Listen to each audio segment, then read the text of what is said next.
Welcome back, everyone, to the Bears Shuffle Plays YouTube channel. Today's Friday, October 25th, and we've made it to the World Series matchup, Yankees against the Dodgers. I wish neither of these teams were here, but I did say at the beginning of the postseason, if we were going to have best on best, I think I'd rather see the Yankees and the Dodgers go head-to-head. I hate both these teams, but should be an entertaining World Series. I think we have the two best teams in baseball for sure going head-to-head here. This is going to be game number one, breaking it down, best game pick, two best player props. Before that, let's take a look at game number 5 between the Yankees and the Guardians that we had. Yankees, first 5 miles and a half, didn't get the job done. They scored both their runs in the top of the 6th, though of course they did that, just to screw me. But we did hit both player props. Tanner Bybee over 1.5 runs against the Yankees, and Gleyber Torres over 1.5 bases against the Guardians. So a 2-1 day, we'll take it. 2-1 on the player props, 0-1 on the game pick. We got some work to do in the World Series to get ourselves above 500. 6 games below 500 in the postseason. Had a pretty good regular season, but these postseason games have been throwing me off a little bit. We're going to try to get back on track here in the World Series. I'm going to try to go perfect. I don't know if I've gone perfect in the postseason yet, but this is going to be the game. Dodgers, home field advantage in the World Series. Every time that I talk about the Dodgers, feels like the opposing team has to put up at least 5+ runs because this team has been red hot in the postseason, especially going up against that Mets team. They don't have a ton of weaknesses. I think the weakest part of this team is the starting rotation, and somehow, some way, they were able to win 4 of 5 games with not great pitching because they just put up a lot of runs against the Mets. I've talked about this all season. Once you get past the Yankees' top 4 hitters, it's pretty smooth sailings. I guess I should say 5 hitters now with Stanton hitting at the 5. But towards the bottom of that lineup, there's not a whole lot of damage to be done. So I do think the Dodgers have the better team. They have the advantage in this game at home.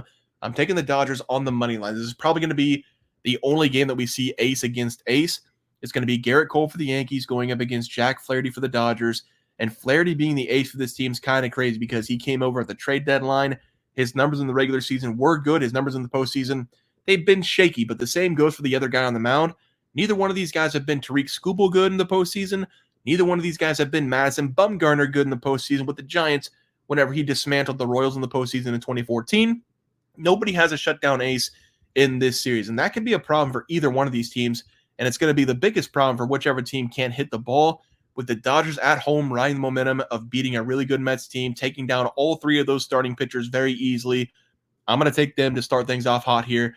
I think they're going to win this World Series, actually. I'm going to take them here on the money line as the first play, though. I know that the Yankees will most likely get some runs because of the production at the top of that order. But this Dodgers team, the way they've been swinging the bat lately, top to bottom, hard to beat them right now. I'm happy that we got the 2 best teams in the postseason. Should be a fun watch, but give me the Dodgers here. Money line is the first play. Let's go to the player props. For the player props, we're taking 2 Yankees players for different reasons. We're going to start with the batting prop. Juan Soto, over 0.5 walks. I'm also going to add him to go over 1.5 bases, so a double play for the batting prop. The Yankees in the World Series. Congratulations. You know why you're there? Soto hit a 3-run shot in the top of the 10th inning against the Guardians, game number 5, to move them into the World Series. It didn't look like he got all of it. He hit it to dead center field. That just shows how powerful this guy is at all times. Yes, this is the best player for the Yankees this season. I don't care about Aaron Judge because Aaron Judge has kind of been of a no-show in the postseason in his career, not just this season. And I also know that it's kind of crazy that the Dodgers might pitch around Juan Soto in this game to get to Aaron Judge, but we have seen that a couple times already in the postseason. Nobody really wants to pitch this guy. I'm going to take him to go over a walk. That's probably going to be like minus 140, maybe even higher, depending on what the odds come out at tomorrow. But this is a guy that you really don't want to give a chance to hit a home run. It is going to be a friendly matchup for him going up against Jack Flaherty on the mound because Jack, he throws that fastball a ton, and on the season, that's the best pitch that Juan Soto's hit. 322 batting average. He's surprisingly not great with a slider or a curveball, but he does handle the curveball a little bit better than the slider. He's hitting that 244 on the year with a pretty high slug. I'll take the best player for the Yankees tomorrow and try to keep things competitive. Over 1.5 bases and over 0.5 walks as the first play there. For the second play, we're going to be looking at Garrett Cole, over 1.5 runs against the Dodgers. Haven't been impressed with Garrett Cole a lot in the postseason. He didn't impress me in the regular season either. He has been dealing with some injuries over the last couple of years. He didn't have a full season this year, so he does have some excuses, but this is not the same Garrett Cole we've seen over the last several years. He didn't have a great start in the first appearance. He finally settled himself down in the second appearance, going up against the Royals. The first start was horrible. Second start was okay, but it's really hard to trust any of these pitchers because the number, it's coming out at 1.5 runs, and I said this on the Mets breakdown in the last game of that series. All the opposing team has to do is get one guy on base. Then the over 1.5 runs, it can be gone in a swing of a bat. Cole in the postseason has given up over 2 runs in 2 of the 3 games.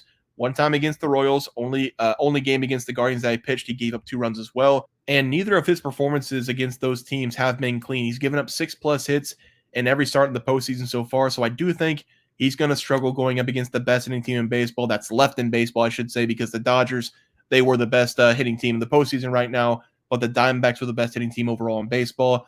This Dodgers team, they've been scoring 5+, 6+, 7+ runs every single game, it feels like. I'm going to take them here to get the job done against Cole. Over 1.5 runs as the final play. Let's take a look at the recap graphic. Dodgers, money line against the Yankees. Nothing would make me happier than seeing the Yankees losing 4. Juan Soto, over 0.5 walks and over 1.5 bags against the Dodgers. And then Garrett Cole, over 1.5 runs going up against the Dodgers as well. Guys, going to do it for the MLB picks and props for Friday, October 25th slate of games. If you guys enjoyed the content, please sure to drop a like on this video and subscribe channel below. See you guys next video, and thanks for watching.